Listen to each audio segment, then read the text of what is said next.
The weary traveler draws close to the end of the path.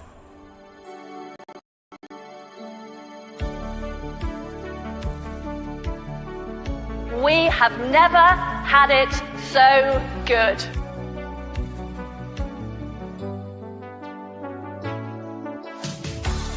All of this just works. We are selling tea to China. You did not have to redeem this, ma'am! Out with them, forget about them. Your broadcast is very biased. You've written a lot of ridiculous articles, so I would encourage you to be more journalistic and have more integrity.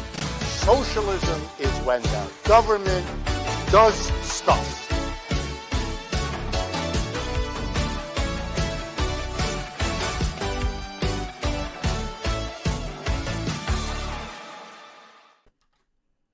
Hello everyone, and welcome back to another episode of the Longhouse, the weekly show for the sensible centrist. Thank you everyone for joining us live. I see a lot of people in chat are enjoying the usage of Europa and not Europe in the title. And that's of course what's going to be the focus this time, at least in opposition to what's been going on in the United States recently. With me, of course, I have Ludwig Path, as always. How are you doing? I'm doing fine. It's good to be back as usual. And we have a comeback of Frode again. How are you doing, sir? Well, thank you for having me. I'm good, and I'm happy to be back. I think it's about maybe 2 years since we talked last. And so it's about time that we get together and chat about this topic. Especially considering, the craziness that has been going on lately. I have noticed that you and Ludwig Path at times have been sort of on the same trajectory when it comes to analyzing recent politics. I figured, we'd get together. I called a stream we did a couple of weeks ago the European Whinging Hour, but maybe this one will be more powerful. I'll try to join as best I can, of course, but I do have a slight cough, so I have some... I got some Indian tea that's supposed to help with coughing. So if I start suddenly defending third world countries and sneaking India into, top countries lists, that's probably going to be why. If you become a Duginist. Exactly. Just blame it on the tea. So multipolar tea. Yeah. So I mean, from the topics list there, there's two things that I wanted to talk about that I think have been significant, and one has been, I guess, what you could call like the United States-Russia pivot, or the second Russian reset, which of course is referring to, just as a quick history lesson, the term Russian reset is something that really occurred between the what do you call the transformation or the transition from the first, Obama administration, or sort of from the George Bush Jr. administration to the Obama admin, whereas George Bush Jr. had a fairly good, at least in the beginning, relationship with Russia and Vladimir Putin, and that there had been some collaboration in terms of the war on terror, general military operations, which had soured because of NATO expanding and the suggestion of having like a military shield in Eastern Europe. It got to a breaking point with the Russian invasion into Georgia. And so with this souring of the relationship between Putin and George Bush Jr., there was a transition into the Obama admin, where you also had the election of Dmitry Medvedev as sort of the new face of Russia. And the American policy at that point was basically we can turn over a new leaf here. Like, this is going to be, the first black president with the Dmitry Medvedev. Who was sort of marketed as the as like the Russian Obama in a sense. This is not well remembered, but I read the book All the Kremlin's Men, that goes into detail about this, and Russia at that point ran a sort of dual foreign policy where they had Dmitry Medvedev as a sort of front-facing guy to the West, with iPads and social media, and toward the sort of Eastern Third World, they had Igor Sechin, one of Putin's KGB friends, who would basically deal with countries like Venezuela, people like Chavez, and so on. But of course, that later fell apart with Putin coming back into power, this general souring around human rights issues, and with the annexation of Crimea, it fully ended. So the idea of like the goodwill between the United States and Russia broke at that point. But now it seems like the Trump admin is going to try to redo this again. This is something that recently came from an appearance by Keith Kellogg, right, who said that like the path to peace is going to be a Russian reset. We could look at the article previously, but I have a list here just summarizing, because these things are going so quickly, almost at breakneck speed. So it's sort of hard to really gauge how much has happened in just 1 month of the Trump admin. So in terms of the actions that I think have been significant in regards to the United States' relation to Russia, and I will summarize them chronologically, at least as best as I can. The first would have been the defunding of the USAID, which of course is the emphasis in the media has been more around these kind of sillier projects like the Trans Opera in Ecuador or whatever, these sort of sillier projects. But the fact was that a large portion of that of the aid money went to things like humanitarian aid and funding media in Ukraine. So that was slashed. Then FARA was defunded. That is the part of the FBI that handles foreign agents in the United States. So it's really, I mean, that's where the sort of the Tenet media case came in, right? Where they're trying to track if people from foreign hostile nations are funding media in a clandestine way in the United States. So that's been defunded. After that, Trump had his session with blaming Zelenskyy on social media, calling him a dictator and blaming him for the war in Ukraine. Later, the United States took Russia's side in the UN resolution to condemn Russia for the invasion of Ukraine, along with countries like Belarus, North Korea, and Israel, I guess, to many people's surprise. Later, the admin suggested that Russia would rejoin the G7 group, becoming G8 again, whereas Russia was annexed after the 2014. Russia was kicked out after the annexation of Crimea. Later, the corruption laws have been relaxed, so Trump passed an executive order to pause enforcement of the FCPA, which is basically a sort of Foreign Corruption Practice Act, and this allows U.S. companies to bribe foreign officials, basically. After that, there's been some back and forth with the mineral deal, which is something that Zelenskyy initially suggested, and then the offer that came on the table from the Trump admin is that, well, basically, the United States gets the rights to 50% or rare earth minerals worth about $500 billion. And in return for that, the Ukraine gets to continue receiving aid from the United States without any explicit security guarantee, really.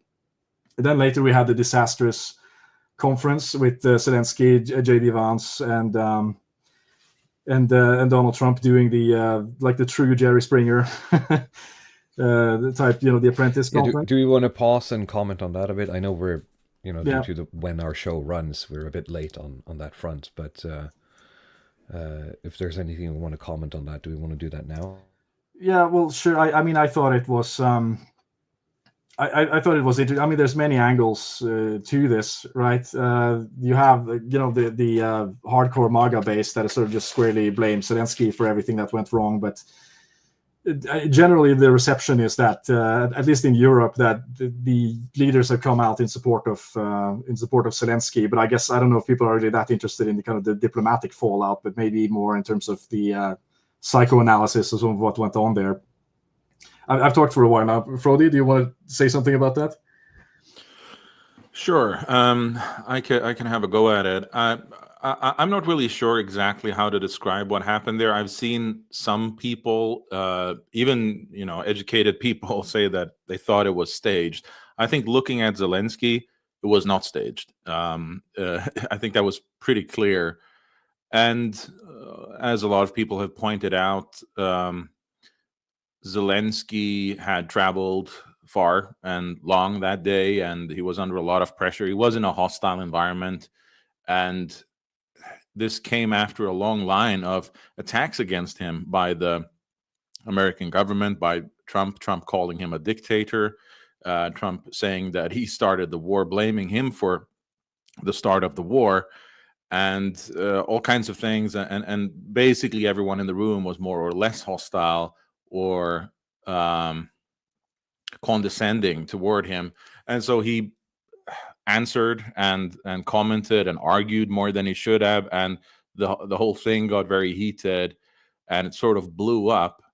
And I think it was pretty clear that Donald Trump, he wanted Zelensky to play along with Donald Trump being this genius to come up with this peace plan that there is no peace plan, really. It's sort of a ridiculous plan. And so what I saw happening was sort of Zelensky breaking the fourth wall, from the theater or films, when you sort of step out of the film. Because in a setting like that, you're sort of everyone is supposed to play along, everyone is supposed to be diplomatic. But what Zelensky did was argue against. He didn't want to play along with this ridiculous plan that has absolutely no chance of succeeding. Donald Trump has no plan, really. He says he's going to get a peace plan. He's said that he's talked to Putin, and Putin has agreed to have European peacekeeping forces. And Zelensky was basically calling out the bullshit. And so he didn't want to play along. And that's sort of what I saw happening. And the Americans... And even in the aftermath of that meeting, the sort of the narrative that's been run out of the US and Trump has been that, we do have a peace plan ready. It's Zelensky that's difficult and doesn't want to accept it. Even as like a week before, everyone was afraid that they would go over Zelensky's head and just do a peace plan with Putin, meaning that the only person who really needs to accept anything is Putin, right? Right. Of course. Yeah, the only person who can stop the war is Putin. He is the one who started the war. He is the one who is waging the war against Ukraine. He is the one who can decide when it's over. And the war is far from over from Putin's point of view, because he hasn't achieved what he wanted to achieve. He wants to control Kiev. He wants Kiev to be servile or have a loyal relationship to Moscow. He's not there. He has occupied 20% of the country after 3 years. And so he's far from completing his goal and his stated objective with the invasion. And so to imagine that he would just be satisfied with occupying some provinces in eastern Ukraine, well, that's not why he invaded the country to begin with. So why would he stop the war now? That it would be a total failure, having lost, we don't know how many hundreds of thousands of men, having spent untold amounts of money and resources on the war, destroying diplomatic relationships with the civilized world, namely the West. Really, it's cost him a lot, and he hasn't achieved anything. So really, to imagine that he would just stop now for no reason at all, that's not going to happen. And that's sort of what Zelensky is calling out. So basically what I see happening here is that Trump doesn't have a plan. They came up with this General Kellogg plan, which sounds plausible maybe to Americans and Western Europeans because they don't understand the situation or the war. So they can think that, why don't we just stop the fighting where it is now and we draw a line, and then we can have some peacekeeping forces to prevent the war from starting again. Well, that's not realistic, because neither the Russians or the Ukrainians, well, the Ukrainians might agree to it, but the Russians are not going to agree to it. Putin is not going to agree to it.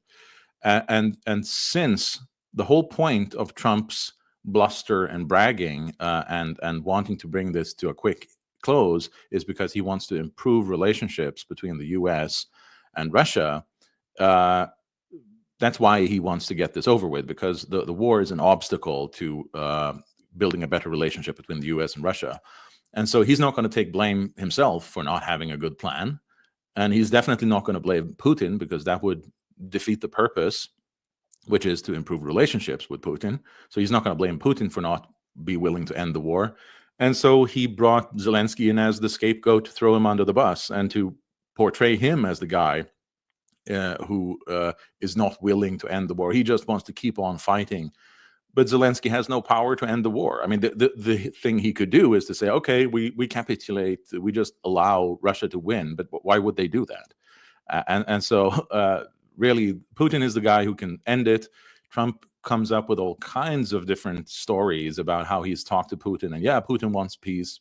That's just what Trump has made up, because Trump is this sort of post-truth president that he can just make up things. Oh, we've given 200 billion to Canada. We've done this and that. And he just makes things up. And there's this sort of tacit contract between Trump and his supporter base that he can just lie about anything and make things up. And they know he's lying, but they buy it anyway. And it's the same thing here. He says that he has already basically has an agreement with Putin. Putin has made no indication that he is willing to end the war anytime soon without, I mean, Putin has said the same thing since the war started, that basically he's not going to compromise about the Russian terms. And they are the same since the war started.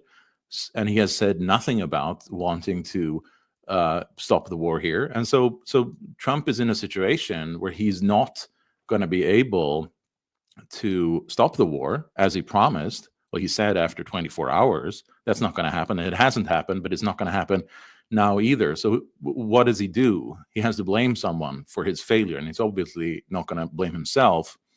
And he's not going to blame Putin. So he has to blame Zelenskyy, because Zelenskyy is an easy figure to ridicule. He's easy to make fun of. He's not very likable. And so that's sort of what I see playing out. Yeah, there's plenty of reasons to criticize Zelenskyy. What I do find kind of, tasteless is how, whether it was planned or not, he sort of uses J.D. Vance to engage with the internet blood sports of sort of calling out Zelenskyy in the way he did, which is very, I don't know, maybe it's just because we're European, we're used to a different strain of diplomacy, but it felt very strange to watch what happened in the White House.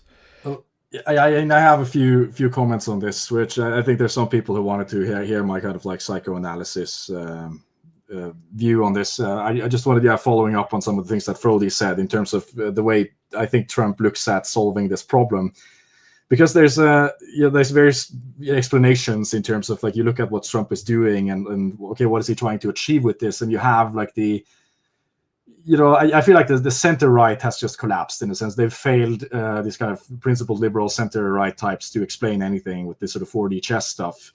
But if you look at some of like the far left types who will just say stuff like, well, it's only about the money, man.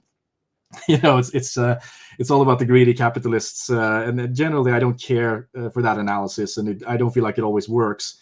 But with some of the things that Trump is doing, like, okay, we'll put the tariffs on, we'll take the tariffs off, the wax on, wax off, we'll sanction these people, we'll put some taxes on here. And what is essentially happening is that the market is crashing, and then it's going up, and the currencies are going up, and it's going down.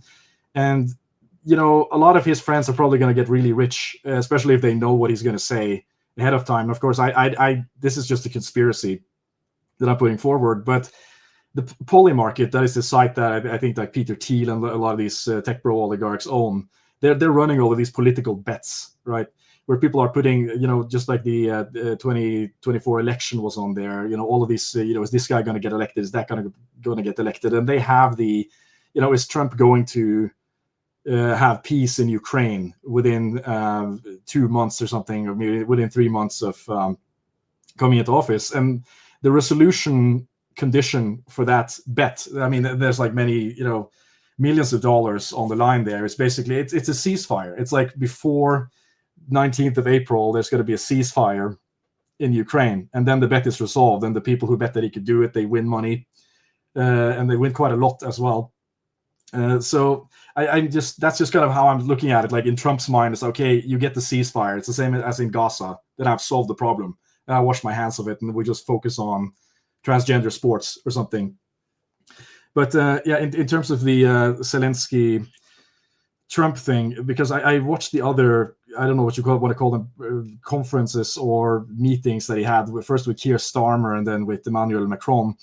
And I mean, I don't see a lot of Keir Starmer because I don't follow British politics that closely, and I only follow some like British far-right figures, and they make him sound like he's an absolute retard who has like who's like barely functioning and has no personality. But I feel like Starmer did like a masterclass in how to deal with Trump, in a sense. Like, this is essentially exactly what Trump wanted, in that he just comes in there, he's nicely dressed, and he just plays up Trump as this he's like the main guy, and they're both nicely dressed. They're doing the photo shoots, the smiles, the touching of the hands, and he even brought a little envelope, like here's a letter from the king, His Majesty, and he gives it to Trump. And Trump opens it, and it's like he just looks at it, and like, oh, there's a signature. And then he just gives it back to Starmer and asks Starmer to read it. It's the Simpsons moment where Schwarzenegger is the president, and he says, "I was elected to lead, not to read."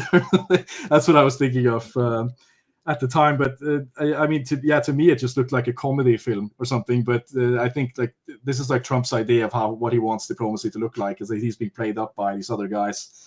And from their side, to get what they want is that 90% of the time they will just kiss up to Trump, but in like 5% of the time they will try to emphasize what they came there for. So like Macron tried to just fact check Trump, maybe like on two things. It was like the contributions to the Ukraine conflict and these other things. He was like, no, I'm just going to be a little firm on this and get my point across, and I'll just do the boot kissing 95% of the time. And that seemed to be a functioning strategy. But Zelenskyy came in, and he was just kind of tired and agitated, and he has to sort of and then he had to deal with like Trump's woke son who wanted to berate him, right? He's just coming home for Thanksgiving, and then he just gets assaulted, right? And I think Zelenskyy has this sort of Jewish argumentative disposition as well. It doesn't do very well in that true, kind of the chutzpah activated. So full chutzpah, and but he was prepared, I think, to just listen to Trump and just nod along, just automatically nod along, listen to Trump, and then just say what you want. But then Vance came in with the stuff, and I think he just wasn't mentally prepared for Vance and listening to Vance kind of, because this is interesting. I mean, JD Vance. And what he is doing diplomatically, like ideally for Trump, he would have had a vice president who was kind of like the good cop to Trump's bad cop, who could sort of be like a mediator to Europe and these other countries. But the only thing I think Vance is interested in is sort of impressing the people that he follows on Twitter. He's like the son of all of these, like the American dissident right, the Lomas, Zero HP Lovecraft, Oral McIntyre. Like, he follows all of these people, and it seems like almost all of his actions in office is just directed at, like, he's looking at the camera trying to just impress those people, and he's just imagining the amount of upvotes he's going to get from everything that he's saying. So, and he just starts listing off this sort of you're conscripting men to the front line. I was almost expecting him to say that you've bought houses in Beverly Hills and don't tell me about this, and like your wife has a Bugatti, and you're getting a 5% kickback of every funeral. All of these sort of Twitter slop narratives. But I think Zelenskyy had just sort of had it with him. And then he's going on this kind of, have you said thank you? Have you just shown your appreciation for, and it just sort of escalates from there into this absolute triad, which looks, it should be disgraceful for everybody involved. But like the hardcore MAGA boomer, I don't know what you even want to call them. They thought that this is what I voted for. This is they're experiencing catharsis through Trump, which is probably his main appeal. Yeah, no, I think so. I think that basically they had two different ideas about what this meeting was going to be. I mean, Zelenskyy kind of went in there with, one way to put it, with like honest intentions, in the sense that he wanted to present his view. He thought that there would be like an open conversation about what needs to be done, whereas Trump and Vance and everyone else just wanted to like smile for the cameras and everything. And I sort of see it like this episode in Twin Peaks where Benjamin Horne thinks that he's General Robert E. Lee, and the psychologist just tells everyone else to just play along with his delusions. And that's sort of how Trump is. Trump is this big man, he's this big shot, and he wants everyone to believe that he can just snap his fingers and make the impossible happen. And basically what Zelenskyy did was he didn't play along with that delusion. And so he just basically said, well, you know, what you're saying, Mr. Trump, is not going to work. This is not realistic, because obviously he knows, and everyone in Ukraine knows, and Putin knows, and everyone in Russia knows, that this ridiculous plan is not going to work. And so basically Zelenskyy called it out, and that was not a nice thing to do. And so everyone got pissed off at him. So basically the whole thing broke down, and everyone just messed up that meeting. But basically, I also think that probably Zelenskyy sensed that he was being brought in to be a scapegoat. I mean, he was, because like I said before, the whole week before, or 2 weeks before this meeting, Trump had just been absolutely, you know, throwing these sort of Russian talking points out there, attacking Zelenskyy, criticizing him, giving this sort of ridiculous deal that is questionable to begin with, because apparently, well, at least in the news media, they say that these minerals they barely exist. And of course, if the news media know about it, then Trump knows about it too. So this seems to be a lot of political theater with very little substance. And I think basically everyone involved knows that, but Trump wants everyone to play along for the cameras. Yeah, no, absolutely. And I'm just going to keep going on my list here to see like the fallout from this, right? Because then the pressure is like, okay, maybe we can sign the mineral deal, but then Zelenskyy has to apologize. That's kind of the consensus or the messaging that's coming out from various sources. And even European leaders seem to be taking that route. I think even like Mark Rutte, who's the head of NATO, is telling Zelenskyy, like, you need to apologize and amend the relationship, right? So I think like Macron, Starmer, and all of these people are trying to, okay, please just say you're sorry, just go and apologize, and we need to, because like NATO is an actual organization, like there's so much invested in this relationship, everything is kind of put into this military structure that it's almost impossible to make it work without the United States. It's just so much easier if you can just go and swallow your pride, eat shit and smile, and just say you're sorry. And so Zelenskyy has just been putting out these walls of text on his X account with like, sorry, we want to have a good relationship and blah blah blah. But of course, very little seems to work. Since then, Pete Hegseth has ordered a sort of halt to all sort of offensive cyber operations against Russia. So they don't even consider like Russian cyber warfare a problem anymore. They've cut out military aid to Ukraine. Even the earmarked stuff that was already being sent is just being stopped. They've cut out intelligence sharing with Ukraine, meaning that they're not, giving them information on the bombs that are coming in, the drones, the troop placement, including even for like some of the weapons that they have that have stopped functioning because they're relying on U.S. intelligence. And Trump has signed an executive order to deport, say, 240,000 Ukrainian refugees from the United States. Marco Rubio has recently made an appearance on Fox News where he said, like, because of Lent, I don't know, can you get the photo of that? I think it would just be funny for the stream. You mean the cross on his forehead? Yeah, the cross on the forehead, because I think it's just a little bit too funny. I think I retweeted it. I don't know if you can see the... Yeah, I have it. One moment. Let's see here. I just thought it was really funny. Look at this. We have like the next Marilyn Manson album coming out. I thought it was a joke. I thought someone put it there like to make fun of him or something. But then I saw the actual video on the Fox News website, and no, it's actually there. It's just some Latino Catholic magic. I don't know what it is. Yeah, I think they're celebrating Lent, right? And this is that's part of the ritual. Like they're putting that cross on their forehead, which of course it's like this. It's a bit of an abrupt shift with the Trump admin, because now America has always been very Christian, but that Christianity has to be more implicit in a sense, because there's so many competing denominations and there's hostilities between Protestants and Catholics, and So you can talk about, God bless America, but you don't want to like bring rosaries and all of these other things on there because it sort of invokes hostility. But now with the I think the Trump admin and the new MAGA movement, it's all about performative Christianity that has to be as theatrical as possible.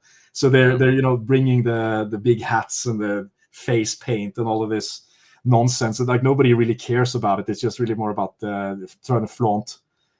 Yeah, pro wrestling aspects. Pro wrestling, or it's like an inverse kind of virtue signaling thing. And while he's with that cross on his forehead, he's sort of talking about. I mean, previously he was talking about multipolarity and this stuff, which is a very abrupt shift from Marco Rubio. Has been known as this neocon politician, right? But now he's had a bit of a 180, and now he's a multipolar appreciator. Who was talking about that? This is a proxy war, essentially. That's the narrative they're going with. They're not even doing. It's Zelenskyy's fault or it's Biden's fault. It's basically the United States as a whole. Like we're taking this is our fault. That's their official line now. I mean, it's because it's getting buried in all of these other things. It's sounding less ridiculous, but it is just completely. It's very dramatic. So and later, I think Keith Kellogg had a sort of press conference where he was talking about all of these things that have happened. That it's really just the Ukraine's, it's Ukraine's fault. I don't know. I put a link in the media channel. I don't know if you could. Maybe you could open it. Which one did you want? I think it's the Keith Kellogg one. Let's see, is this the Google link? Yeah. Yep, I have it here. 1 second. Here we go. Do you want me to read some from this? Yeah, maybe you could read some because it's not very long. It's just a CNN article, but it's just summarized. I haven't seen interrupting. This one. Yeah, interesting. Yeah, just interrupt me if you want to say anything. Trump's Ukraine envoy says Kyiv brought the pause in U.S. intelligence sharing on themselves. The Trump administration's special envoy to Ukraine and Russia said Thursday that Ukraine, quote, brought it on themselves in regard to the cutoff of intelligence sharing from the U.S. Quote, that's a pretty major concession to Russia to constrain Ukraine's ability to target and hit Russian forces. CBS Margaret Brennan, who was moderating a conversation with Kellogg at the Council of Foreign Relations, said of the cutoff on intelligence sharing. Wow, that's a sentence. Okay. This pressure really seems to be directly impacting potentially what they can do on the battlefield. Very candidly, they brought it on themselves, the Ukrainians, Kellogg said. CNN reported Wednesday that the Trump administration ordered at least a partial halt of intelligence sharing that was assisting Ukraine in its defense against Russia's invasion. The administration has also paused shipping military aid to Kiev following the deterioration of the relationship between the U.S. and Ukraine, which was clearly on display in the heated argument in the Oval Office last week between President Donald Trump, Vice President J.D. Vance, and Ukrainian President Volodymyr Zelenskyy. The cutoff of American military equipment would likely have devastating effects on Ukraine's capabilities on the battlefield and could leave civilians in Ukrainian cities vulnerable to Russian strikes. Asked what Ukraine will have to do to turn intelligence sharing and flow of military aid back on, Kellogg pointed to the proposed minerals deal between the U.S. and Ukraine. Quote, the reason he came to the White House was to sign a document that was going to say this is us going forward. It's not signed, Kellogg said of Zelenskyy. My point would be, and my personal belief would be, you don't move forward until you get a signed document, period. But he's offering to do it, Brennan said. He's offering publicly at least to do it. Quote, there's a difference between offering to do it and doing it, Kellogg replied. By the way, this is not something that is unusual. When I was in Kiev 2 weeks ago, I was very clear to President Zelenskyy the outcome if we didn't have a signed agreement. I was blunt and clear that this was a thing that could have happened. Asked during the CFR event what the impact of turning off intelligence sharing and military aid would have, Kellogg said, the best way I can describe it is sort of like hitting a mule with a 2x4 across the nose. You got their attention. He gave another example in which he compared talking to Ukraine how his 2 granddaughters try to get his attention when he strays in a conversation by grabbing his face and telling him, Pop, listen to me. We're going to end this war, and this is one way to make sure you understand we're serious about it. So it's hard, of course it is, but it's not like they don't know this was coming. They got a fair warning that this was coming. I'm not sure I would say like this is a, he gave him a rap on the knuckles here. It's a bit more serious than that. Yeah. But yeah. It's a strange framing. Yeah, go ahead. Yeah, sorry, I was just going to ask you, Frode, what you think. This seems quite, I don't know, sadistic is an appropriate term here, I think. Sadistic, yeah, but the point is that again, they're putting all the pressure on Ukraine, and Ukraine doesn't have the power to stop the war. So that's sort of what doesn't make any sense. And so basically, I mean, this is not even a step in the direction of ending the war. Of course, the Ukrainians are the ones suffering the most, obviously, because they're the ones having bombs rain down on their cities and having their people killed and having their buildings destroyed and so on. So, of course, they want to end the war. And I have no doubt that Zelenskyy or the Ukrainians would come to the negotiating table.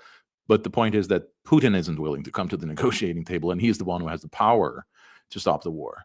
And so this is, again, I just see this as theater, because also the problem with this deal, the minerals deal, is that apparently it's questionable whether the minerals even exist or in the quantity that would be relevant.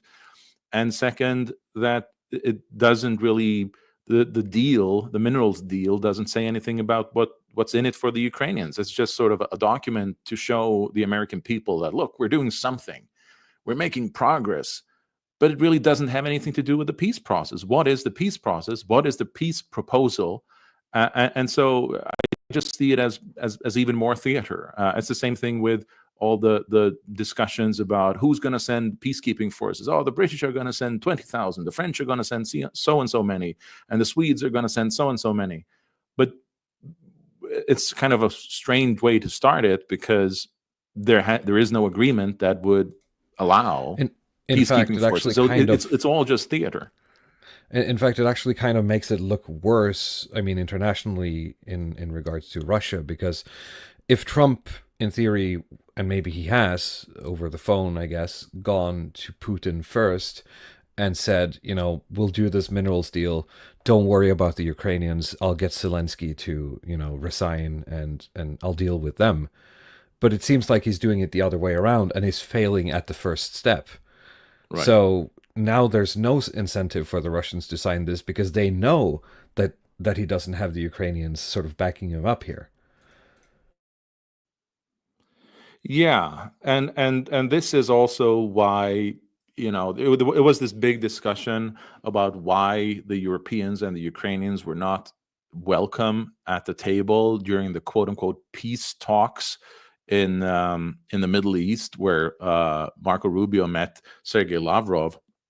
Well, the reason, if I may say so, the reason that they weren't invited to the peace talk was because it wasn't a peace talk. It was a talk about repairing relationship between the U.S. and Russia, and they even said explicitly that during the next meeting between the American leaders and the Russian leaders, they're not even going to talk about the war. They're not even going to talk about the peace, the so-called peace. So the reason they were not invited was because it wasn't a peace talk. It was just a meeting about enhancing diplomatic relationships between the U.S. and Russia and start building business relationships. So really the whole peace talk thing is just smoke and mirrors, because what's really going on is just the U.S. wanting to repair relationship with Russia. So I don't see that Trump has made a single step in the direction of bringing about a peace so far.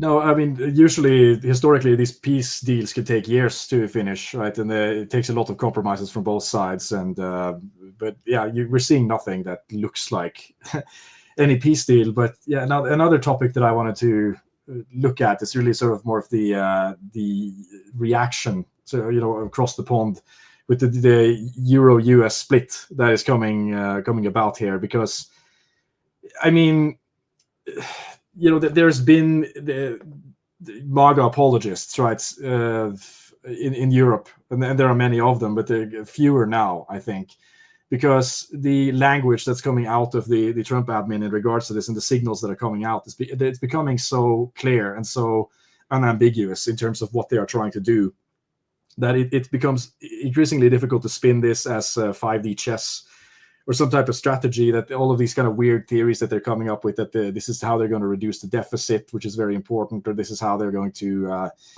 what is it, like we need to tear Russia away from China to fight Iran, or there's a lot of these strange theories, none of them which seems to really materialize in any meaningful way. I don't feel like it makes sense to look at it with any scrutiny. So, I mean, for me, a lot of this looks like a sort of general bad faith from the United States government towards Europe as a continent, really as a sort of reflection of their own domestic politics, and how much of this of Trump's base and Trump's, like, the people behind him, are driven by, a lot of this sort of culture war resentment stuff that manifests again as sort of the Reds against the Red America against Blue America, and how they see Europe as really, as the globalists, or the Democrats, or sort of the extension of the deep state or whatever. And I mean, it's a really weird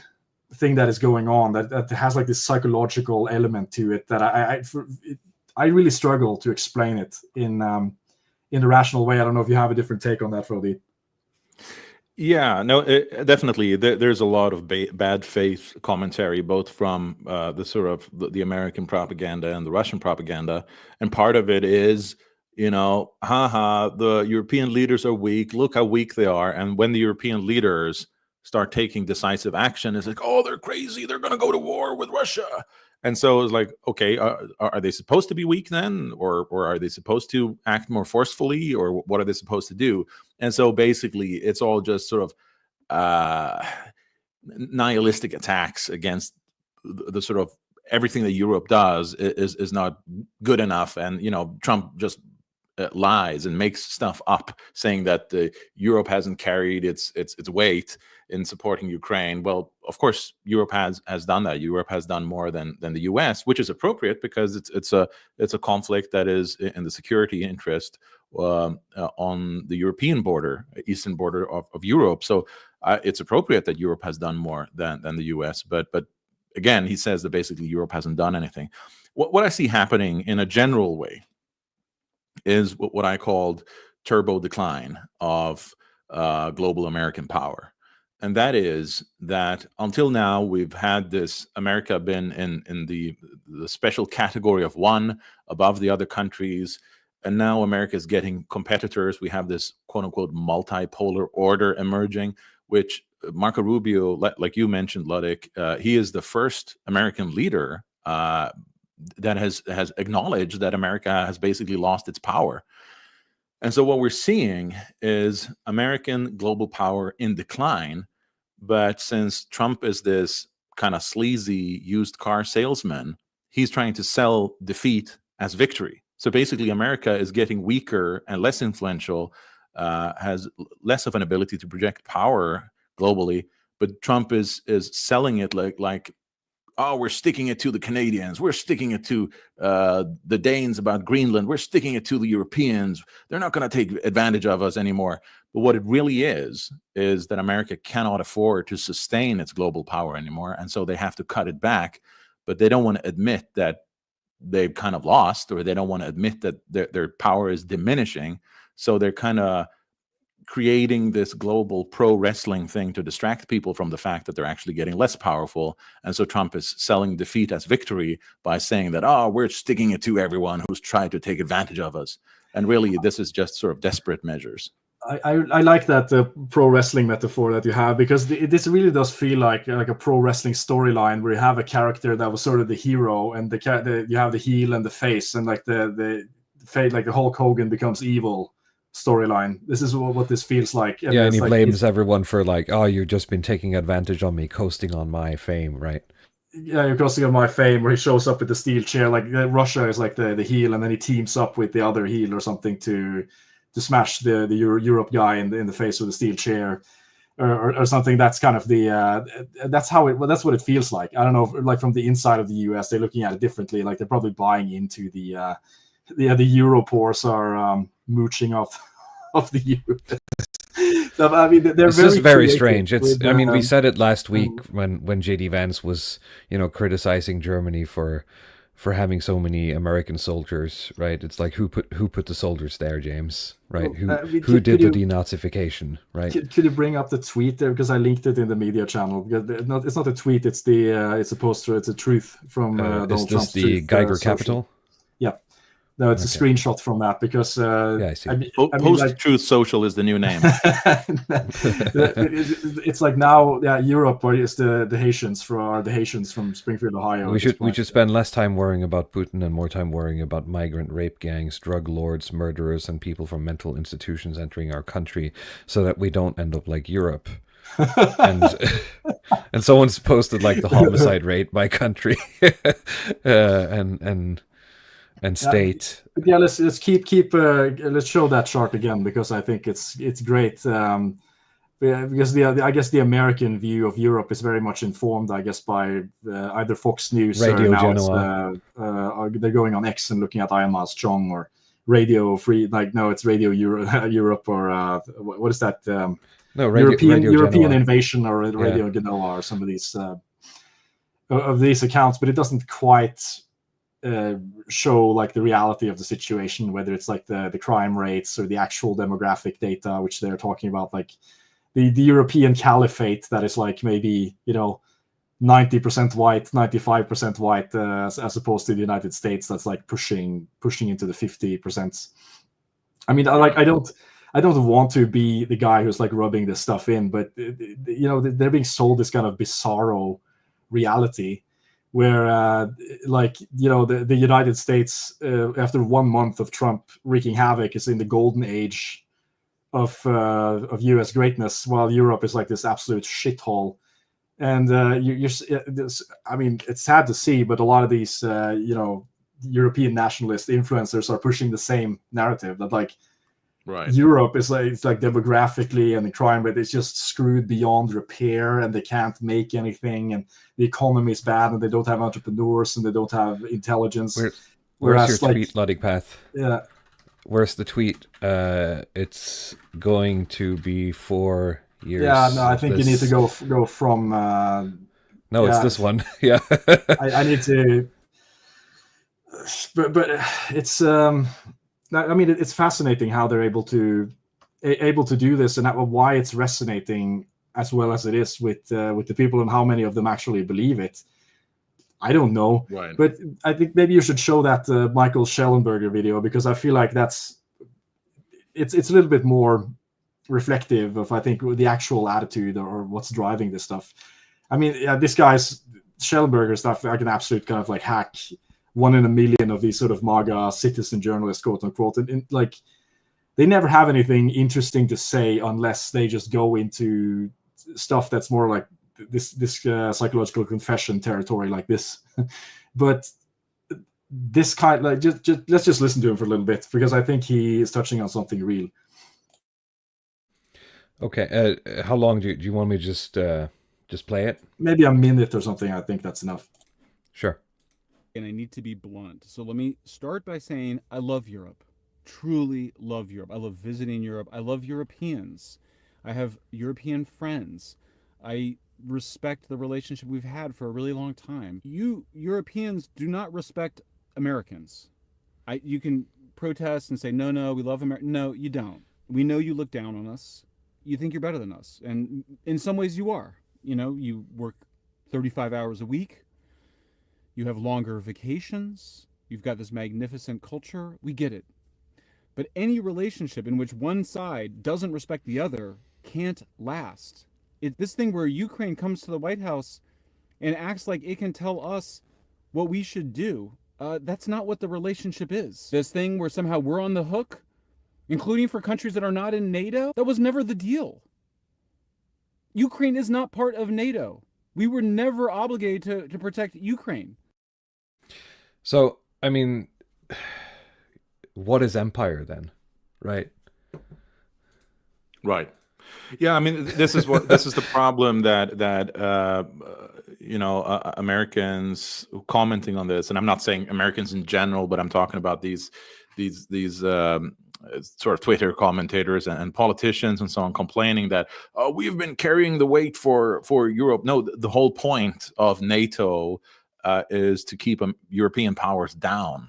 Exactly. To breed dependence on America, because it's in American interest to have power over Europe.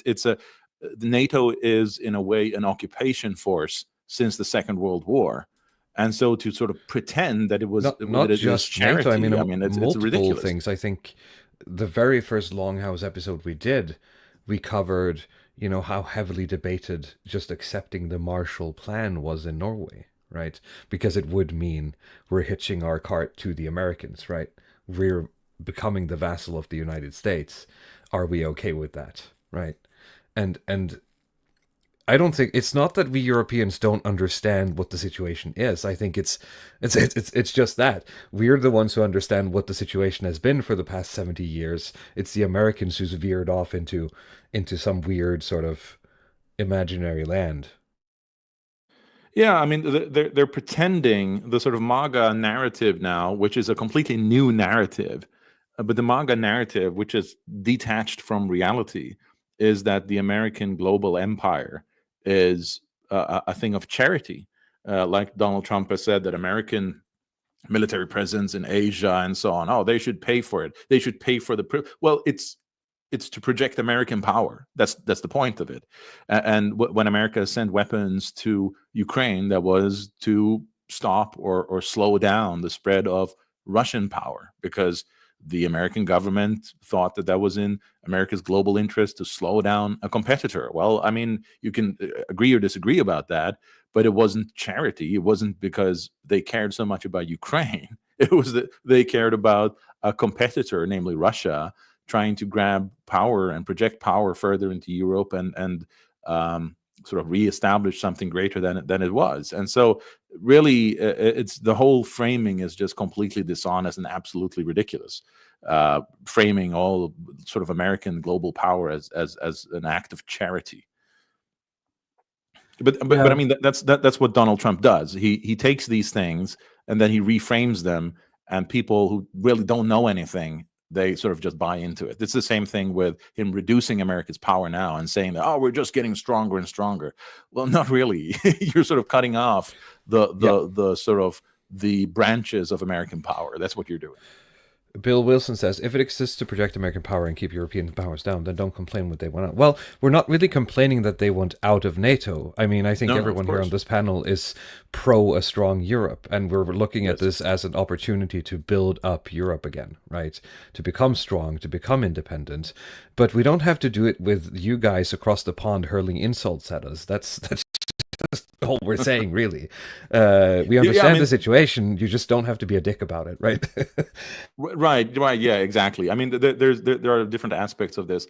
I'm certainly not complaining. I'm completely in favor of American power, both American and Russian power, going out of Europe, and we're sort of breaking this system that has been in place in different variations since the end of the Second World War. That's absolutely crucial. I'm in favor of it. It's just that the debate about it is completely dishonest. It's ridiculous, the way Trump is framing it, and this it's just, I don't know. I think it's annoying to normal sensibilities, this whole sort of attitude that Trump has to truth and facts. He just makes things up, and then people just buy it. It's the debate about it that is dishonest, and perhaps also the way in which it's done. I mean, it's sort of like if you want to replace the roof on your house, you should probably do it in an orderly fashion. In the summer, maybe you don't wait until you have like the biggest rain and storm in 80 years and then decide to replace the roof. I mean, you could do it in a more intelligent and orderly way, but I'm not complaining. This is very good. What's happening? As Nordanon says, just ignore the insult, step over it. Well, one fallout of this is that the more Trump rails against Europe, the stronger sort of the mainstream left in Europe becomes. Because people are galvanizing around that, because the retards in most European countries who have been like pro-MAGA for the past like 4 years are losing all ground because they hitched their cart to MAGA, right? Yeah. Which means that any chance that any sort of productive, right-wing movement in Europe is actually sort of facing facing a lot of difficulty, and it's going to have to reinvent itself. Whether or not it can do that under whatever the sort of, a possible new mainstream in Europe will be, I don't know. Well, yeah, I just wanted to comment on a few things. So one of the things is don't be mad when they pull out. They're pulling out for sure in the most kind of unorderly fashion, but they also seem to want to continue directing what goes on in Europe. Like, as you've seen from J.D. Vance in the Munich Security Conference speech and a lot of these things, like they still want to interfere with European domestic politics, apparently, and the way that the laws are run and how the elections are. And these things, even though they don't want to provide security guarantees and they don't want to pay for anything, they still want to, they want to be in the party and say what's on the playlist, but they don't want to pay for anything, which it adds insult to injury quite a bit. It's like if it wasn't hateable enough, it's it gets even worse. And you also have to sit and have this presented as if like the United States is the victims in this. Whereas, Donald Trump has like his shtick with these kind of like, trade deficits are actually budget deficits and these kind of weird ideas. But then Vance will show up with his like American dissident right spiels about these narratives that he's inventing, like the American century of humiliation, the Bobby Vance Cletus who is dying of fentanyl because Mexican drug cartels have taken over the Canadian government or something, and they've just been destroyed in this way, and we can't continue on, and we have to. It's like being like a cucked Chinese narratives or something. That's kind of the stuff that they're being fed up on, and it's quite it's quite something that they're both pulling the rug on the security infrastructure, like it's saying stuff like, well, you shouldn't worry about Russia because Muslims in your country is a bigger problem, while at the same time dismantling the security infrastructure that is protecting you from Europe, basically. Protecting you from Russia.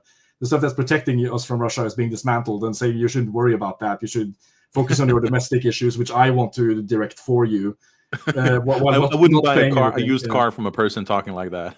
I mean, well, at the same time, we're not going to pay anything. We're not going to help Europe with remigration programs or do any sort of collaborative efforts or pay for anything. We're just going to hector and browbeat Europe basically at these conferences whenever they show up anywhere, not pay for anything, and sell this as like they're the victims in this. It's completely like through the looking glass stuff. So yeah, that's the. I have a post I want to pull up. Do you have any comments on this, Frody? Or yeah, I think I sent you something on Twitter. Yeah, okay, that's relevant. Okay. Gabbard, so Javier Olivia says Europe should go back to worrying about the next time the Germans will get pissed off and try to take over the world. Well, thank God, Javier, because your opinion is exactly the same as Tulsi Gabbard's, and your posts are next to all the posts on my social media saying that, quote unquote, the bad guys won World War II. But, did they or didn't they? Like, make up your mind, right? Today we honor the brave men in uniform who stormed the beaches of Normandy to help liberate German/Nazi occupation of Europe. But today our leaders, media, push for Germany's remilitarization, glorify and arm Ukrainian white supremacists, foolish and short-sighted. So, I mean, your opinion is literally that Europe should just shut up and be controlled by America again. But it's also our fault. Exactly. This is what's the problem in the debate here, that Europe doesn't have a strong military. Europe is too dependent on American power, which is by American design. And so when Europeans say that, well, yeah, we should actually build a more independent defense, independent from America, then they say, no, don't do that. And so basically the only conclusion from American propaganda, from Russian propaganda, and from people like Glenn Deason and so on, is that Europe doesn't have any legitimate security concerns at all. So we should just not have any security policy at all. And so we should just, the whole narrative should be that, oh, Europe is so weak, Europe is so weak. And then when you're trying to do something about it, or when people say that, yeah, we should do something about it, no, you're crazy. You're going to invade or start a war against Russia. I mean, it's that whole sort of bad faith framing of the discussion that no matter what way forward is bad. That's the dishonest part that is kind of ridiculous here. So it's not the problem that America's pulling out of Europe. That is good. It's just the framing of it that is fundamentally dishonest. Okay, maybe I was too harsh on Javier. He says, I apologize, I meant no such thing. I believe the US should stop meddling in European issues and let them rebuild us. Okay, good. We agree then. I must have misunderstood. I also have a $2 super chat here from Florida Man. A rare live Florida Man saying Europe for the Europeans. Thank you so much. Now, Bloody Path, in our list of topics, did we have anything else we want to hit? I think do we want to talk about Macron's speech? I mean, yeah, maybe some of like the Euro reactions to this, right? Because now, very recently, Ursula von der Leyen has sort of proposed a rearmament plan for Europe that will be priced up to $800 billion, actually, and will be a sort of initiative over the next 10 years. So that seems quite ambitious. I recently read that Norway is going to set off another 8 billion NOK from the Sovereign Wealth Fund for Ukraine this year. Macron is talking about like doing this sort of European superstate stuff. I mean, which he usually does. This is the French the EU army way. And the nukes. But I mean, of course, there's the problem remains like the sort of squabbling, and the some of the European countries are really interested in this stuff, and some of them just kind of aren't. And that's the problem with the European Union. It's right. I think sort of like, say, countries like Poland, right? It seems to be, they don't like Russia, but they also want to maintain good relations with the United States, because that's kind of, well, they don't really want to give any troops. They want to build up their military, but they want to, keep pleasing the US, so they don't want to take it in that direction. Germany is very reluctant. And then you have like these countries like Slovakia or Hungary that is really more on the pro-Russian side, or like Austria or something. They don't really care that much. So it's a very mixed response. And there are issues faced with this. Britain wants to go to war alone against Russia, apparently. That's going to be a bit of a tall order. I don't know about sort of like all the internal politics of UK, but it's sort of been weird to me how gung-ho Starmer has been about this. It's almost like he's apologizing for Brexit or something, like he's paying penance. Well, I sort of felt like, if you go with the pro wrestling metaphor, that Starmer is going to try to use this to make himself into the hero, in a sense, like he's seeing an opportunity because he's unpopular domestically. Right. And some of it's because of the way that he is, and the other part is because like Britain is just in a downward spiral, and I think almost whoever's elected, it's always going badly. So they're just in a really, really tough spot, and that's kind of the conundrum. I think I read this on, I think it was Vlad Wexler or something that said this, that European countries are in this problem where they want to rearm, but the rearmament is going to empower populists who want to take that money and use for welfare instead. So it's like the parties are actually trying to do that. They will have to do a balancing act between, okay, we need to think about external threats, while at the same time we need to appease the growing kind of right-wing populism.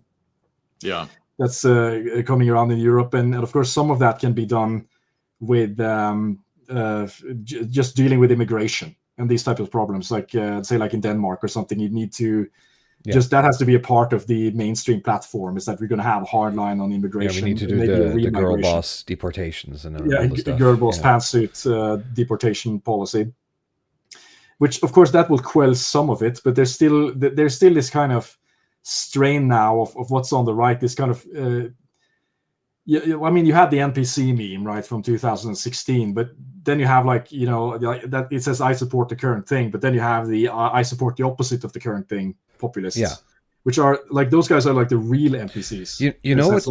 What sort of got in a lot, I want to say the early days, or maybe the mid years of what you could call sort of the popularity of the dissident right online. There was a lot of talk from creators that we have to work very hard to not essentially just become the enemy that the mainstream paints of us, right? Just don't knee-jerk support the opposite of what the left does just because it makes you cool and contrarian. But then that seems to have been sort of like fallen by the wayside, and now that's everything they do, a lot of the people. It's just about being the opposite, because that means you're right, because maybe you were right on one of the things, right? If that makes sense in the past. And the problem is that you do that uncritically to the point where you have no relation to anyone living around you, because you've just consumed slop and essentially Russian propaganda, without sounding hyperbolic, to the point where you basically hate your own nation. And from a national perspective, how do you reconcile that when, like, let's say 20% of your population, let's take a high number, basically doesn't believe in whatever the nation is anymore, and hates everyone else? Well, you either exile them or you make them conform. Right. And, how do you solve that in Europe, really? Yes. Yeah, the interesting thing here is that the response from the West, or from the Western quote unquote right to Eastern Europe, is that, oh, look how stupid they are defending their country when it's being invaded. They're not as nihilistic as us, as if that's like makes us more credible, that we are more nihilistic than yeah, I'm realistic. I'm realistic about geopolitics. Yeah. Yeah. No, exactly. I'm just gonna lie down when they come. Yeah, it is a sort of slave morality, slave revolt. Really, it's the people who feel that they've been wronged and they just want to see society burn. And so it's but that's my point. Sort of, if we manage, the right Europe has become the new slave revolt. Yeah, if Europe manages to course correct back into a mainstream consensus, that mainstream consensus is going to have to like put the boot down on quote unquote the right, basically the slop right, and I don't know. It's gonna. I'm afraid it's gonna end up defeating a lot of the good, I guess, or the proper, or whatever, the useful right in the process.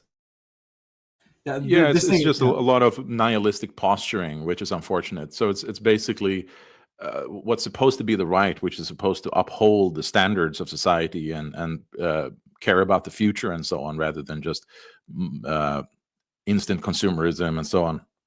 They are the more nihilistic and think that, oh, you're not as nihilistic as me. That means you're not, you're not red pilled, because being red pilled means that you believe that the earth is flat or something like that. It just means that you just believe in this sort of nihilistic nonsense rather than having any constructive approach to anything in society. I shared a link with you today of a Norwegian, quite prominent ex-politician, right? Or maybe he's still a politician, Espen Teigen Ludvig, who is now counter-signaling sort of prepping, like war prepping. I'm talking about like basic stuff like having, a week's worth of water or something in your home, or having enough firewood for your fireplace just in case the power goes out. Like basic national security guidelines. He's counter-signaling those. I don't know why, to seem cool, I guess, to own the libs. Because the libs are doing it, right? The libs are prepping. So now prepping isn't cool anymore, even though like 4 years ago he was prepping because the Russians were going to come to kill us or something, right? Yeah, it's very interesting. And it's as Frody says, this kind of like nihilistic contrarianism. And I think that's part of the reason why I think they're more sympathetic to Russia. It's like a shared cynicism in a sense. Because I think it's very, prevalent among the Russian population. It's a general cynical attitude towards the world, and it's really, the cynicism itself. They talk about like this as being red pill, as being cynical about every issue, but the cynicism itself becomes like a kind of blue pill. It becomes like a comfort blanket where you can't recognize anybody being heroic or trying to do anything for their own good. Like everybody is just trying to screw everybody over. Everything is a conspiracy, and you should just shut off from it. If you're not doing that, then you need to counter signal them and talk about that. I mean, and this like this entire media complex now that's growing. It's being built around this impulse to just be upset and counter signal every single thing that's in mainstream media. So it's this is a problem, like genuinely. And like Frody said, I mean, it has nothing to do with anything, in my view, like right wing traditional values, hierarchy, formalism, martial culture. Like it has nothing to do with any of it. It's just like pure spite and contrarianism. towards things. And okay, how is this going to be resolved? I have no clue. Like Walter said, the boot is going to have to come down on these people at some point, right? They started off thinking that, well, the boot's going to have to come down, but I really hope it's going to be our boot, honestly. If I could choose, but it's probably not going to be. Well, I do feel like there's with this shift, right? Because you have to think positively, and when you get lemons, you make lemonade. Like with this kind of vibe shift, where it feels like everything has been turned upside down, and the Overton window has just been stretched beyond around the building. There's going to be openings for like completely new types of politics, and like I would say, if you wanted to have some kind of like ethno-nationalist environmentalist movement or something, I think like maybe in 2030 that would be considered a lot more like accepted. Like say something like Linkula environmentalism or something. Maybe I'm just fantasizing here, but I imagine like the way, if it continues shifting the way that it's going now, where there's so much of it coming at once and so many ideas are being normalized, then you're going to get new factions that combine various ideas that seem beyond the pale with some other ideas that are mainstreamed now. So that's just my thoughts. I don't have any... you have to be willing to defend something. Otherwise, it's just sort of bitter venting. If you don't even want to defend your country, if you're not invested in the future at all, then it becomes this sort of political incelism. It's like this incel who went on a shooting rampage and killed women just because he couldn't get a date, so he was bitter and wanted to see the world burn. And that's sort of the political version of this. I was actually talking to Mark Webber about the American reactions. We're talking after our last broadcast, the American reactions to this spectacle in the White House, and he said, well, the MAGA people he's talked to, they thought it was that it was good, that Trump was kicking ass and everything. But the point is that that's just an example of nihilism, because if America was great, if America was on an upward trajectory, this kind of behavior wouldn't be tolerated. And Donald Trump can't really say that Zelenskyy disrespected the White House when Donald Trump hasn't done anything but disrespect the White House and the whole institution, the whole government, the whole country that he represents, saying that, well, you're really pro wrestling and French fries. That's really what America is, and like kind of just being a clown on the public stage, on the global stage, on the international stage. When he's representing America completely without dignity. And there is this tacit agreement between Trump and his supporters that he's just going to lie and make things up. And he knows he's lying. They know he's lying, but they're just cheering on anyway. And so it's just the whole MAGA movement is just filled with this extremely unhealthy nihilism.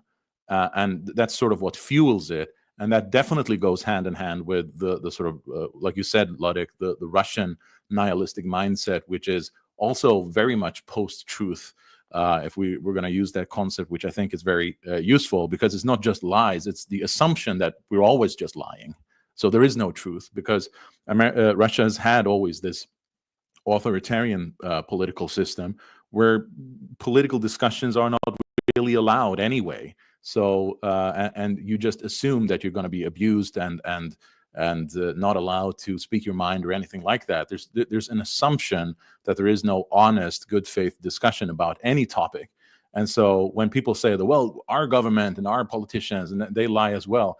Yeah, but they lie in a different way. They lie in a way, but we have, we sort of take for granted, or we assume that we should have at least an attempt to talk about the truth. But that attempt doesn't even exist in Russia or now in America, because like the whole framing is that we're just going to lie, we're just going to make things up, and that's just sort of accepted throughout society. And that is not really a sign of greatness. That's a sign of decline. I absolutely agree. And there's another aspect to the nihilism, but there's also a kind of indulgence there, what you see with the Trump admin. Like if you have you have Musk, right, and you have Trump and Vance, all of them, like Vance that I've talked about, that is in this kind of like this algorithmic mode where he's just trying to get as many likes as he can, just using his time as vice president to sit on Twitter and write these kind of like walls of text, responding to journalists and just getting upvotes. You have Musk running out with the chainsaw, just high out of his mind, and then just like playing games with institutions. and then Trump himself. It's sort of reminiscent of like the documentary "Decline of Western Civilization" too. It's really just about these rock bands, right? Like Motley Crue and Guns N' Roses and these things, where they're doing these interviews where they're just pouring bottles of vodka down their mouths, and like. I don't know if you've seen it. The people in the audience, you probably should. It's not really political in that way. It's just really funny. But that's what I was thinking about when you're seeing like Musk on stage doing the with the chainsaws. I think this is like rock star stuff in the 1980s, where you're just encouraging them to indulge as much as possible instead of being responsible. You want them to just go crazy and seeing how far they can push it with everything, and just cheering it on, because they get to sort of live vicariously through that, which is something that, I mean, this is unique to the American experiment, because it's not like Russian authoritarianism. This is sort of something that has come about in the United States, which is a country that hasn't really been authoritarian in the same way. It hasn't been, under hard communist rule or something. And I'm sorry, Obama doesn't count, right? I mean, I'm talking actual communism, right? And so like it's difficult. I mean, we have a situation. Yeah, we have a situation where Obama actually upheld normal white standards better than Donald Trump does. So in a cultural way, Obama was more white than Donald Trump, which is a fact. Donald Trump is behaving like a ghetto Negro more than a sort of normal white person, to be honest. No lies detected. I have a chat here in regards to the European right wing from Javier Olivia again, saying, in Europe, is there enough ability to organize on the right? Can they become organized minority that overcomes a disorganized majority? Or will the state prohibit that from happening? No, I absolutely believe it's possible, but the people I'm referring to are prohibiting that from happening. They're sucking the air out of the room. They're stopping people from actually being smart because they're not that smart themselves. And they're making it very hard to actually organize anything, because it's this layer of, well, slop. I hate to say it. Yeah. It's the word of the year, but that's really what it is. And for people who think that, oh, you shouldn't punch right, I'm not punching right, I'm punching down. And that's the problem. They're just not very good. They're just not very smart. And that's what we need. All right.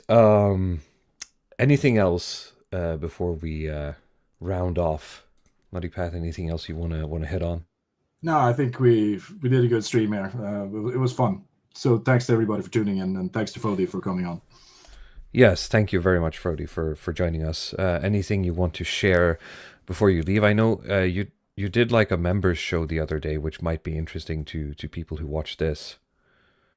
Yeah, absolutely. Well, I want to say just first of all that maybe we've said a lot of sort of negative things, which is probably typical of like streams where people just talk about like everything that's chaotic. But I think we're seeing a big step forward in many ways. The post World War II order is breaking up, and this both the American and the Russian grip on Europe is breaking up. The whole sort of woke madness has run out of steam. It's run its course. It's not coming back, and that's not because of Trump or the Trump movement or anything like that. It had already run out of steam before that, and so all these are very good signs. And so, I think we should be very hopeful and cheerful about what's coming, because really the illusions are falling away. So people are going to be forced to be more realistic about society. And so I'm very hopeful about what's to come. And that's why I'm also kind of pissed off at people who are wasting the opportunity by just spreading nihilism, by sort of acting the Russian Manchurian candidate instead of actually doing serious European politics and so on.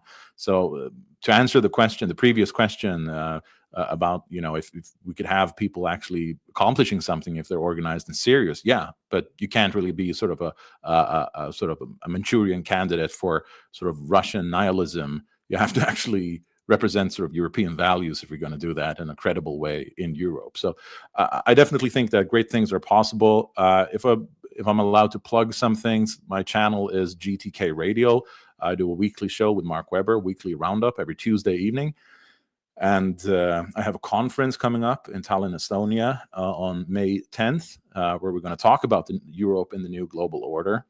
And earlier this week, I posted an interview for members on Cult Radio, cult-radio.com, where I talked to a man who was born in the Soviet Union, in Azerbaijan. He's grown up in Turkey and in different parts of Europe. So he's obviously fluent in Russian, is his native language. And we talked about the many bizarre reactions against or responses to the war that has been going on now for 3 years. Now, he has a bit more of a hostile, harsh attitude toward Russia than I do, but it's interesting because he also talked about how, he sees people in the West who haven't even met a Russian person or a Ukrainian trying to lecture him, who is like born there, about what's going on, because they're just sort of captured by this online meme sort of brain melt culture.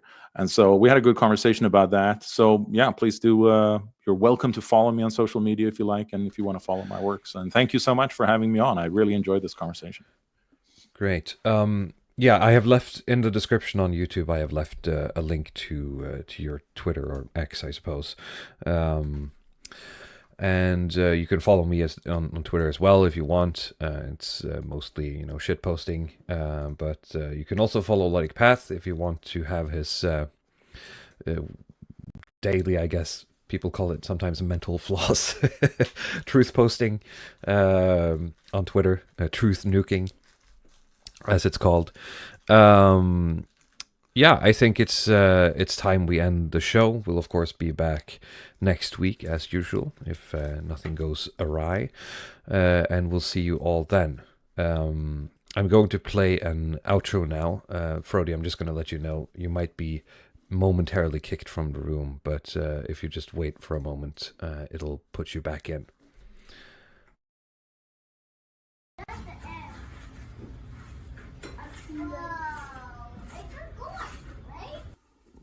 No.